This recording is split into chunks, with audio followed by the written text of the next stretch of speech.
Hello, everyone, and many thanks for joining this stream.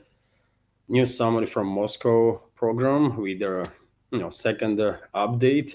My apologies, dear friends, for being 20 minutes, 21 minutes late. But as many of you know, main event, I will say, main news event today was a speech of Russian President Vladimir Putin on Valdai Discussion Club, and I had to watch and listen to his speech. Then there was a Q&A part of it, and overall it just ended, by the way, like 5 minutes ago or something.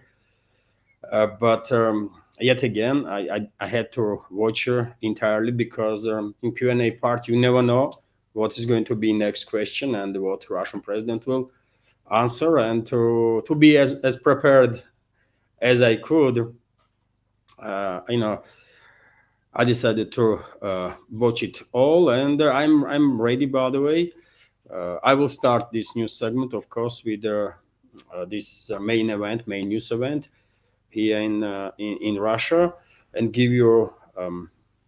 I'll try to give you as many details as I can. It was a 4 hours almost, dear friends, so there is no way I can go through everything that Russian president said, but I'll give you some details. It was a very interesting, I can tell you that, very interesting speech, and then subsequent Q&A part. Many topics were discussed, and dear friends, I can tell you, when my live streams are lasting for about hour, I'm getting a little tired because it is demanding work. You have to be focused. You have to, you are constantly talking, right?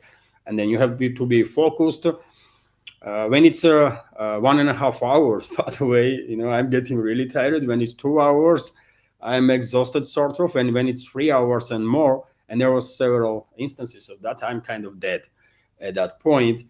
And you can see it on my face. And I don't know, man. Well done to Putin. He is in good shape, man. 4 hours, huge audience there, and to talk about numerous topics, by the way.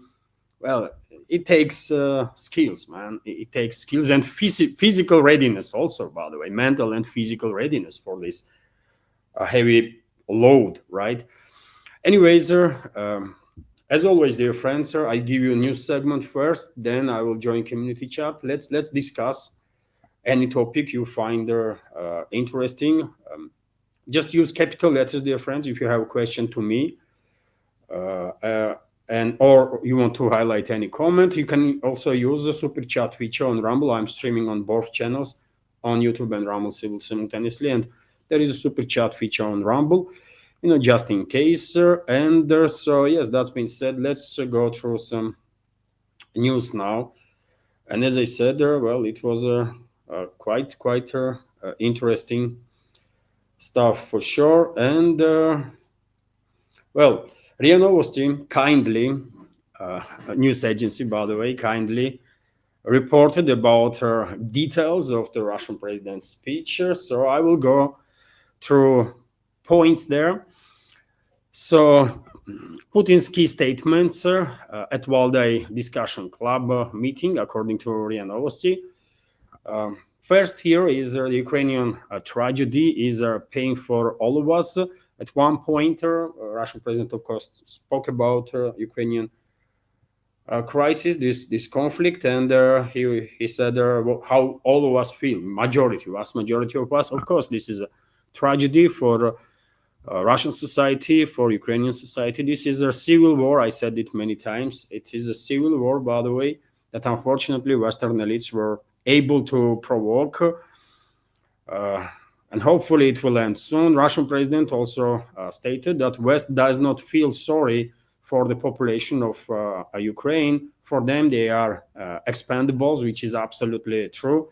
Western elites, of course, are sacrificing people that are living on Kyiv-controlled territory and will sacrifice literally anybody.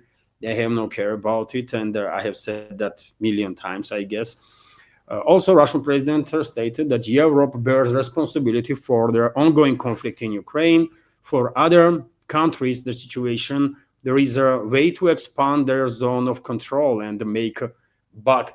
So what Russian president said basically is that for certain groups in Western elites, this is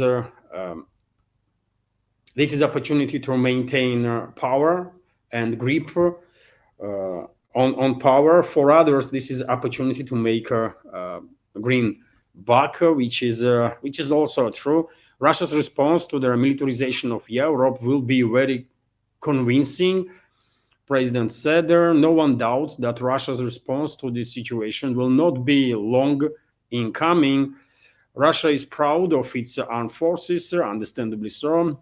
Punitive measures against Moscow have completely failed, according to Russian president. Some countries want to inflict a strategic defeat on Russia, make their and also to make the people suffer. It's time for them to calm down, the president said, or to basically realize that they have.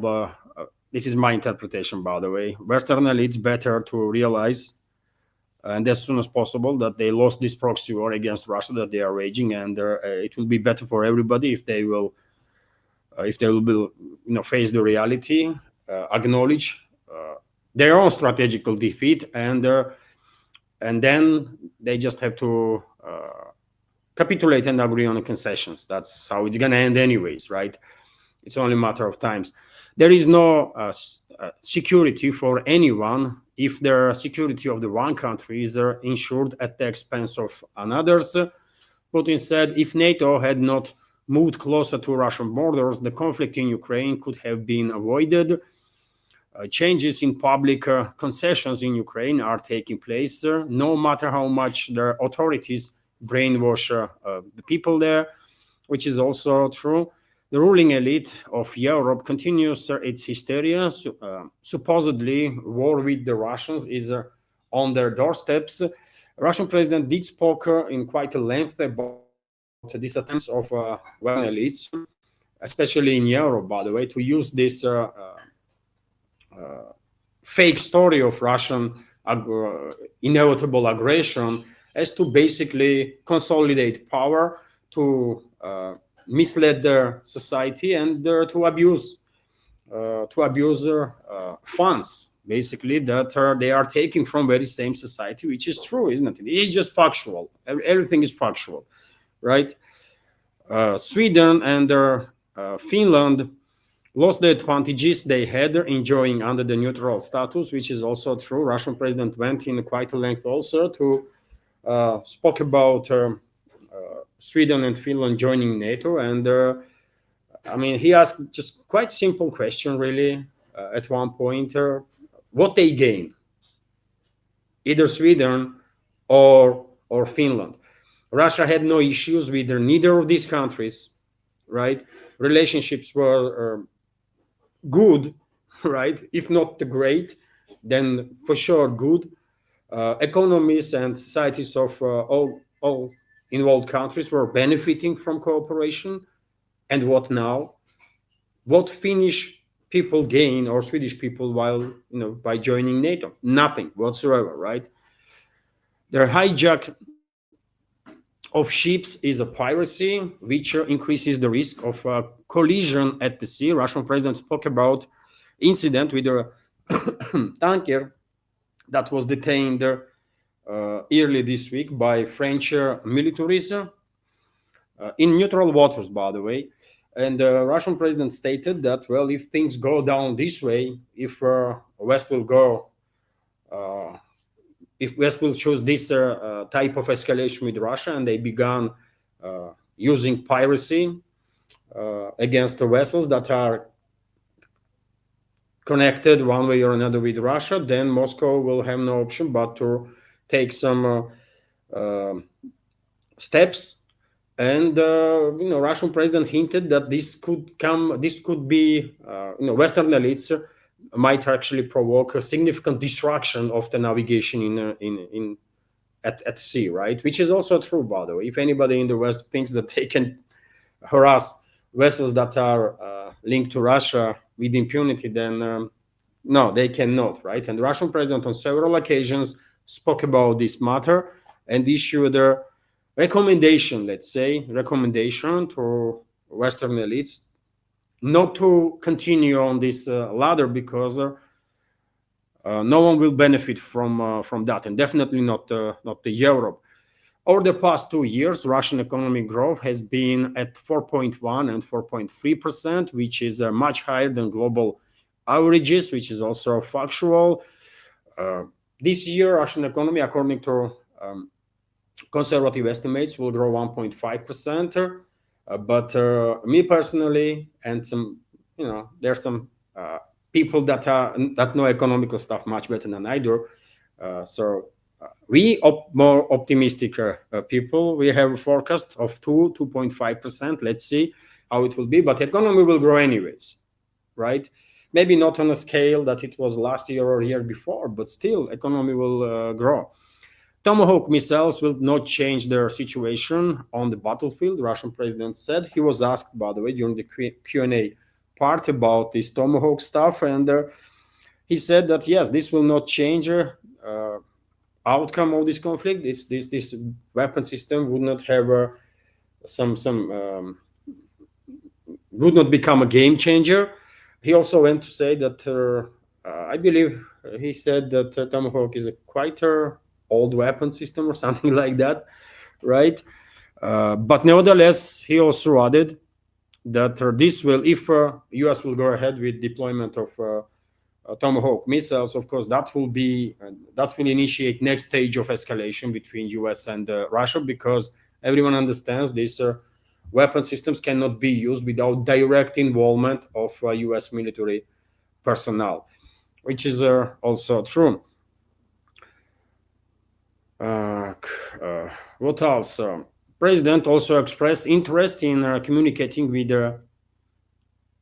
Emomali Rahmonov and recalled the difficult life of the Tajik leader during the civil war in the republic. Russian president was talking about, at that point, Russian president was talking about rare occasions when he has opportunity to have just casual conversation with the world leaders. And, he recalled that he has visited quite a lot of countries during his political career. And even though this is the case, he never actually had the opportunity to get to know these countries that much because of their protocol and schedule and that kind of stuff. And he recalled that he had quite good conversation with and always has good conversation with Chinese leader Xi Jinping, Indian Prime Minister Modi. And this talk of Russian president was related to earlier his statements about Trump, when he said that Trump is a quite comfortable personality to have a conversation with.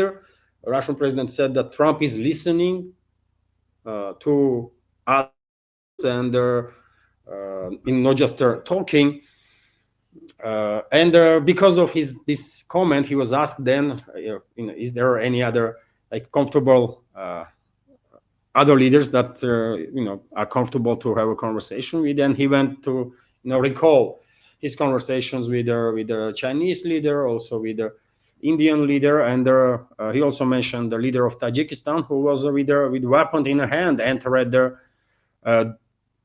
capital of Tajikistan during this civil war to basically free the country from extremist forces, right? So Putin said, yes, among these leaders, by the way, I mean, you might only see some protocol stuff, but there is these people are very deep. That's what Putin was saying, basically, and conversation with them are always interesting. Putin also said I already mentioned that Putin said that he rarely has simple personal conversations with the colleagues. It's all about protocol and business. If Russian oil were removed from global markets, prices would immediately skyrocket, Russian president stated, while commenting on topic of attempts of the West, collective West, to cut off Russia from world energy market. And you don't have to be expert in energy field, right, to know that if somehow West will manage to cut Russian oil supplies from world market, energy prices, oil prices going to skyrocket, because Russia is US is number one producer of oil, and the Russian president mentioned that. US is actually produces more oil than any other country. On second place, sometimes it's Saudi Arabia, sometimes it's Russia. So you can imagine if second or third country, when it comes to volume of produced oil, is out of business. If you can just imagine that, of course, automatically it will cause prices to skyrocket. It will be destruction on crazy levels, right? And not just on energy field, but also in field of supply chain. And you can imagine inflation levels of inflations in all over the world. Also, Russian president said that international energy sector will remain stable as the global economy grows and demand for resources continues to increase. Therefore, international markets will continue to consume this energy resources one way or another, which is also true. It's just how it is, logical. Our opponents always call on Moscow to comply with international law. Russia asks them to do the same. International law contains no provisions for the possibility of robbery or the seizure of other people's vessels. As I said, dear friends, earlier, Russian president on several occasions spoke about this incident that France is involved. He even said that French president maybe is trying to, with these escalatory statements, escalatory steps towards Russia, maybe he's trying to divert attention of the public of the France from domestic issues. And the French people are not happy, by the way. Even today, there was a mass demonstrations in France. I believe around 600 people were arrested during the demonstrations, right? And Russian president said that maybe president of France will these escalatory steps is just trying to divert public's attention, and while creating this fake narrative of Russian threat, he's trying to basically gather people around his personality, as if he's some sort of a Napoleon or something. Well, Russian president was basically trolling, one might say, this Macron with this statement. But he also, on a serious matter, on serious side of things, he said that if West will go down this path of harassing vessels that are linked to Russian Federation one way or another, then they will cause a great deal of trouble on themselves. Warning. And as I said, by the way, everything that has its beginning has its end also, and that can be said about patience of the Russian president too, right? And he also went to say, by the way, that Western elites are basically kind of dreaming about Russia taking some aggressive retaliatory steps right now, because that's what they want. That this way they will justify that you see what Russia is doing, and therefore everything we do is justified now, right? Some might argue that even without Russian countermeasures, European elites are perfectly well brainwashing majority of the public in the West, which is true, isn't it? But Russian president also had a point that if Russia retaliates right now, this will be used, but to further indoctrinate people in the West in all sorts of false narratives. Because they're not going to tell them that Russia is retaliating. They will tell people, Western elites, that Russia conducted certain steps without being provoked, isn't it? It's always the case. Unprovoked. And unfortunately, many people believe in that crap. But nevertheless, Russian president was also issuing some warnings, right? He was trying to be very diplomatic. At one point, he even said that he don't want to talk about certain steps that Russia might take. He don't even want to talk about this stuff that, Russia might retaliate this way or that way, because even his statements, not just some real retaliatory measures, but even his statements will be used by Western elites to further indoctrinate people in the West, right? In all sorts of fake narratives, which is yet again true. But no matter how cautious, how Russian leadership is, no matter all this restraint that is in the foundation of the Russian policies, at some point, because only language Western elites understand is force, at some point, I have no doubts Moscow will just have to take some action. And I think we are getting very close to that point, because West is about to start next phase of escalation, in my personal opinion, after which Moscow will retaliate 100%. But anyways, let's go through some other statements of Russian president.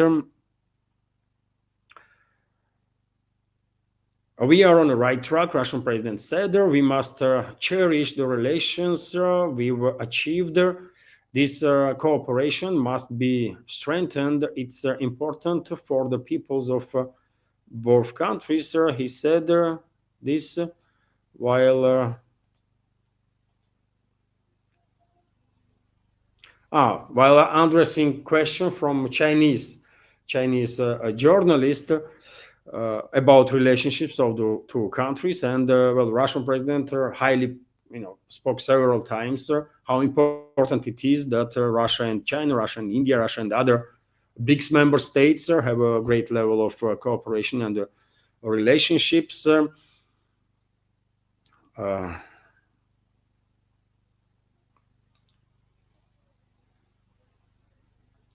So we have a very high level of strategic missile forces, Russian president said, which is true. He spoke about Russian military capabilities at some point.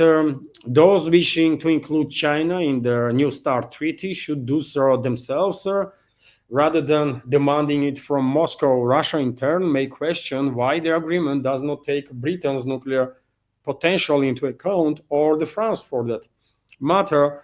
Russian president was answering on a question about reaction from the US on Russian initiative to basically maintain de facto, to honor de facto New START treaty that is going to expire this year, right? For at least another year.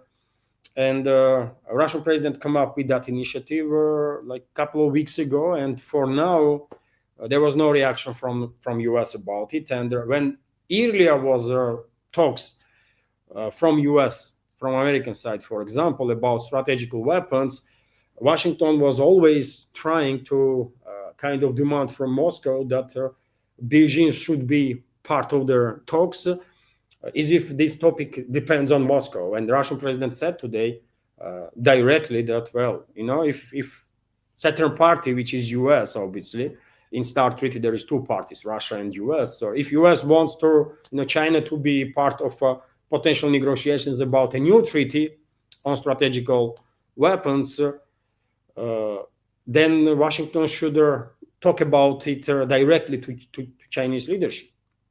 And if China is going to be part of the talks, then why not UK? Why not France? Which is true, by the way, right? After all, both countries, leadership of both countries, let's say this way, are extremely hostile towards Russia. Russian president also went to say that modern tactical nuclear weapons are more powerful than the bombs that Americans dropped on Hiroshima and Nagasaki. The US deploys such weapons worldwide, while Russia deploys them only in Belarus. However, Moscow has a larger stockpile of tactical nuclear weapons.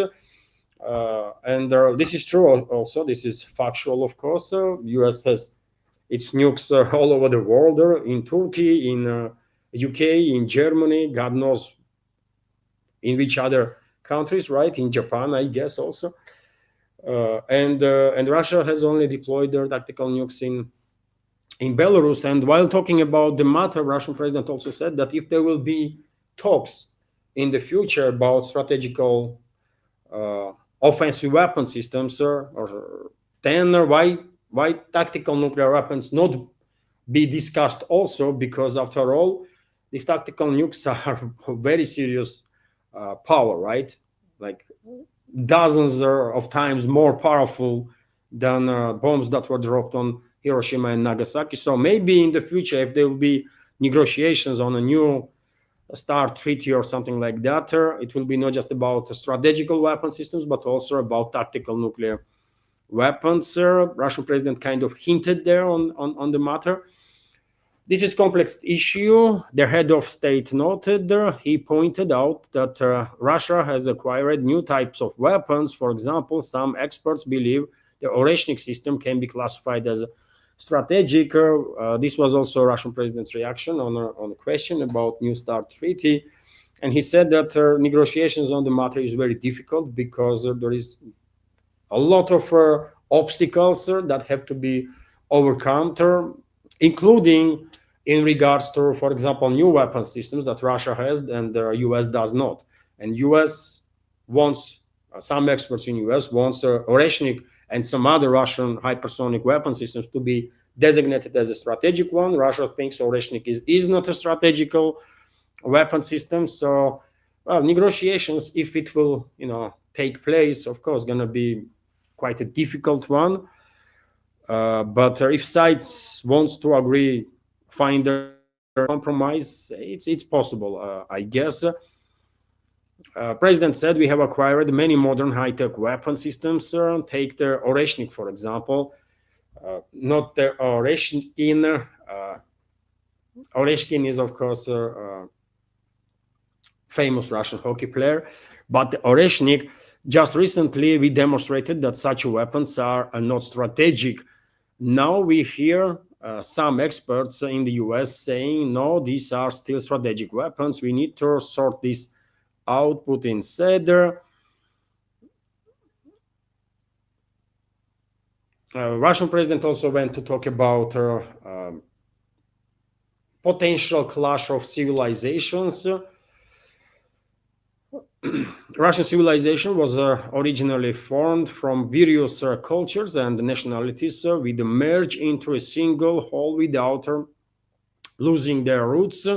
This is a unique path in which different peoples learn to live and develop together and also to understand the benefits of such development, the president emphasized. And he also said that Russian example can actually be used for international relationships, right? Because it is clearly possible, and Russia is demonstrating this, that people with a different cultural background can live together in peace and see themselves as to be part of one uniting force, which is being Russians, right? Which is being part of Russian world and Russia. And yes, example can be used to bring together a whole of humanity and unite around the understanding that, we all are humans, for God's sake. We should not, we should cooperate, right? Because it will benefit all of us.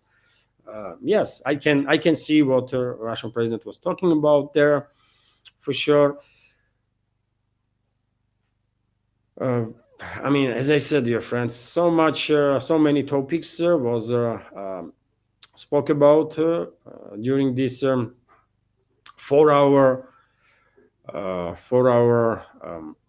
meeting of Russian president with the participants of Valdai Discussion Club. The head of state supported the idea of joint efforts in key areas, including the use of artificial intelligence. Russian president was talking about cooperation with India. In that particular case, BRICS accounts for 40% of the global economy and is growing, while Asian markets are growing. Russia wants to work within their system. BRICS is prompting new investment platform and modern payment systems. It's possible to create a system that operates with minimal risks and essentially without inflation. Russian president hinted at possibility that BRICS member states might actively use in the future some electronic systems. Maybe he was hinting on cryptocurrencies. Probably he was. I think was hinting on cryptocurrencies, but this is all talks at this point. Unfortunately, BRICS, even though certain steps being taken to create alternative financial and the banking system, unfortunately, we are not yet there.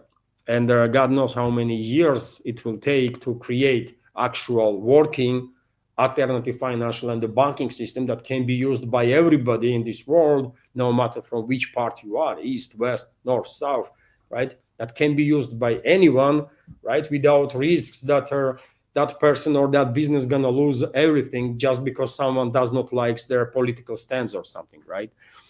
or just because they are citizens of this country or that country, or business is located here and there, as Western financial and the banking system does right now, that because it has been weaponized tremendously, right, by Western elites.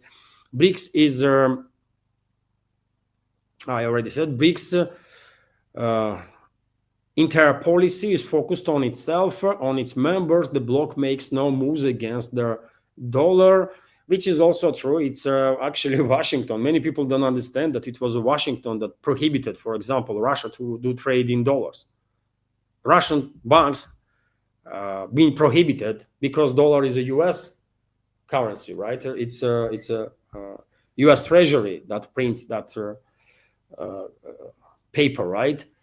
And U.S. Treasury prohibited Russian central bank, and therefore entire Russian banking system to use dollar in anything, in any international trade and stuff, right? And Russian banks were turned off from SWIFT, Western this exchange system between the banks, messaging exchange system between the banks, and basically Washington itself forced Moscow to find other ways to move away from a dollar, right? And to move away from other Western currencies because it's not reliable, really. So if anyone to be blamed for process of the dollarization in this world is U.S. political leadership itself and Western political leadership, right? And well, now we are in a situation where 95% of trade, by the way, that Russia is engaged is done in either Russian rubles or some other currencies from BRICS member states, for example. That's how it is. And BRICS is not about being against anybody. This is also quite clear. BRICS is about creating multipolar world, all countries to be a part of which. Putin also stated that Russia does not have drones with such a range. At some point, Russian president was asked about drones and all this story around hysteria in Europe, and even though topic is kind of serious, right? Because unfortunately, Western elites are using these false flag operations to escalate with Russia. But nevertheless, because Russia has nothing to do with it, Russian president was, kind of joking around this topic of drones and stuff. He also mentioned that, story with MiG-31s that allegedly entered to Estonian airspace, which is also a fake story, false narrative. And reports are, by the way, that during the discussion in NATO, allegedly Mark Rutte, Secretary General of NATO, even shouted at Estonian Prime Minister, who was too extreme, even for a Rutte, by the way, right? During this conversation when fourth article was used by Estonia, and Rutte allegedly was demanding from member states not to speculate on the matter, and without actual real reasoning, not to use these articles left and right, because that downgrades importance of the organization and its rules. And he had the point. If all these reports are correct, Rutte had the point there, because if every other day, even when someone sees some faking stuff in the skies or thinks that they see something, if they will begin demanding fourth article to be activated and fifth article and stuff like that, then NATO, that is already a paper target, by the way, will turn in absolute joke, right? And when it comes to paper target, Russian president was asked about statements of US President Donald Trump, who on two occasions, if I remember correctly, said that Russia is a paper tiger or something like that. And Russian president said that whole NATO is engaged in this war against Russia, right? Whole of NATO, maybe with 1-2 exceptions, namely Hungary and Slovakia. Although, by the way, both countries still are assisting Kiev regime in some ways, right? Energy, for example, energy supplies for Kiev regime is coming from those countries, energy that is used then by military-industrial complex of Kiev regime. So therefore, those countries are also part of this aggression, this proxy war that West is waging against Russia. So whole NATO is engaged in this war against us.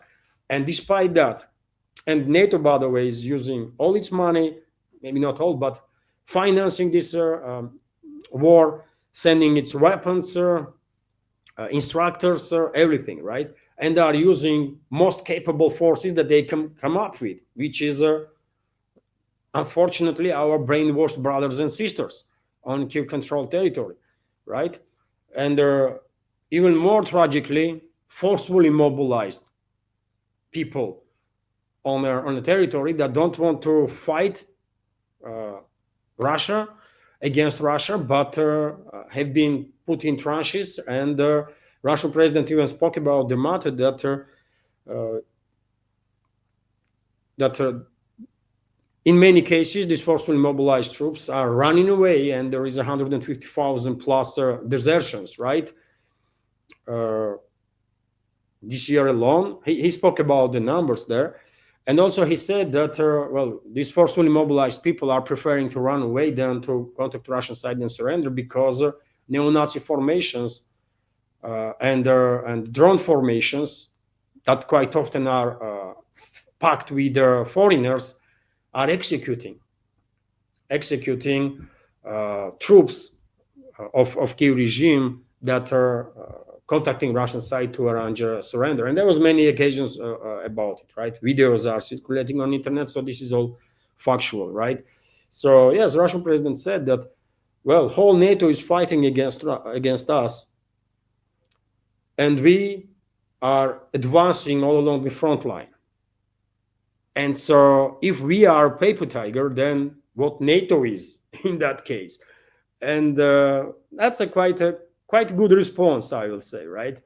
Quite a good response, because I mean, really, if we are paper target, then what the hell NATO is then in that case? You know,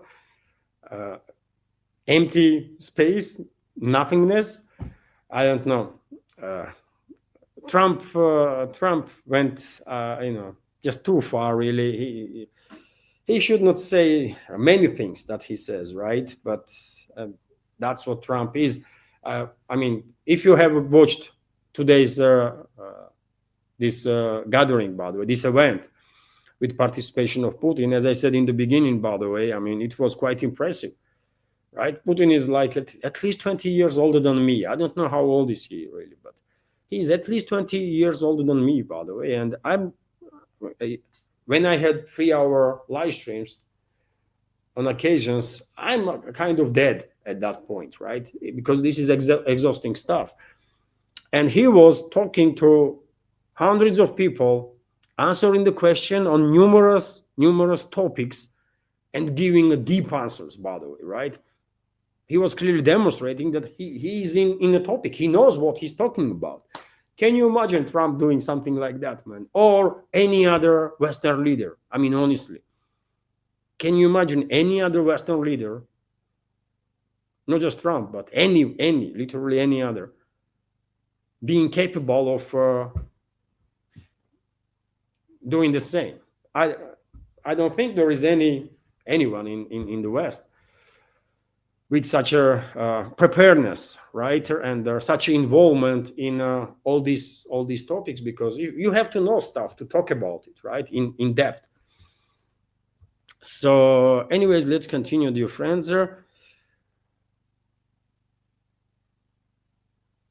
As I said, Russian president spoke about Finland and Sweden joining NATO, and I mean he was on point while saying that these countries didn't gain nothing. People of these countries did not really gain nothing with this decision to join NATO, which is factual. Those people of Finland and Sweden was not even asked. There was not even referendums, I believe, in those countries, right? So we don't really know what people think. Do they really want to be part of NATO or not? It's too late now, but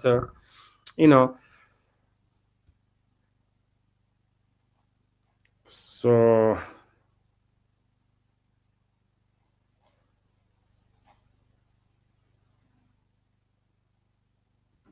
I mean, I'm telling you, man, look how many topics are here.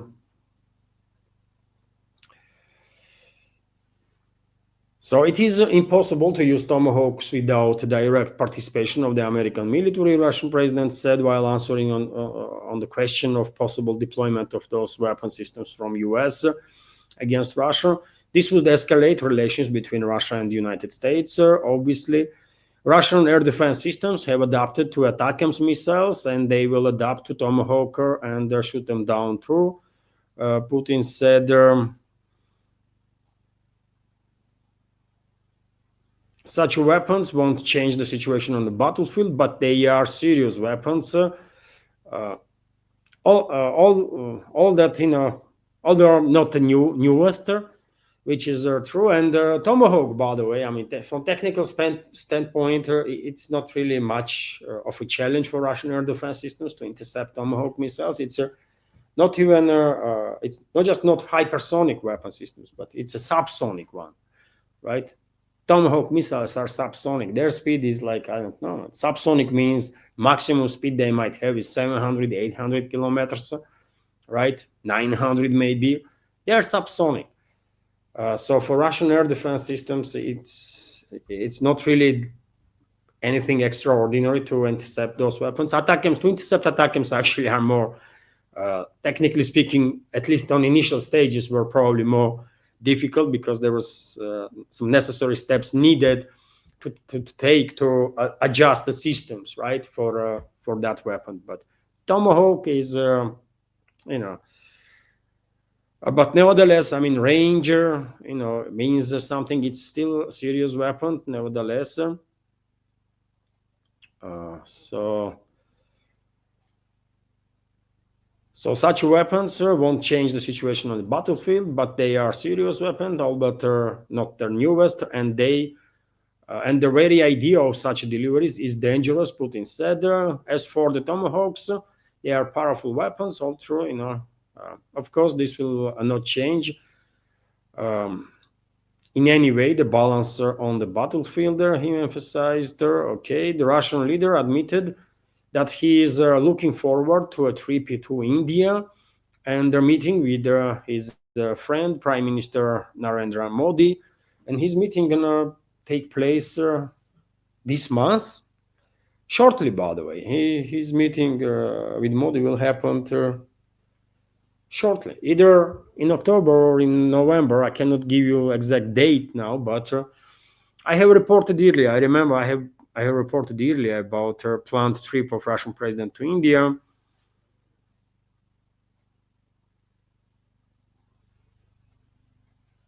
And I guess that's enough, isn't it? It was a 4-hour event, by the way. So I think I did spoke about some key points, at least, isn't it? That was discussed during this meeting. Hello everyone, I hope you find informative and useful this short clip from main news update, and if so, please click that like button and leave some commentary just about anything. It might help to deal with the algorithm and reach wider audience. And if you like my work in general and want to support to save this media project, you can assist through several ways. You can donate to this project through PayPal platform or Boosty, also with the crypto currencies, or you can subscribe to my Patreon page and page on Boosty, where I have quite a lot of extra content on regular basis. All the links are on this video in description box and in the pinned comment. And of course, many thanks to everyone who already helped and continues to support. Thank you.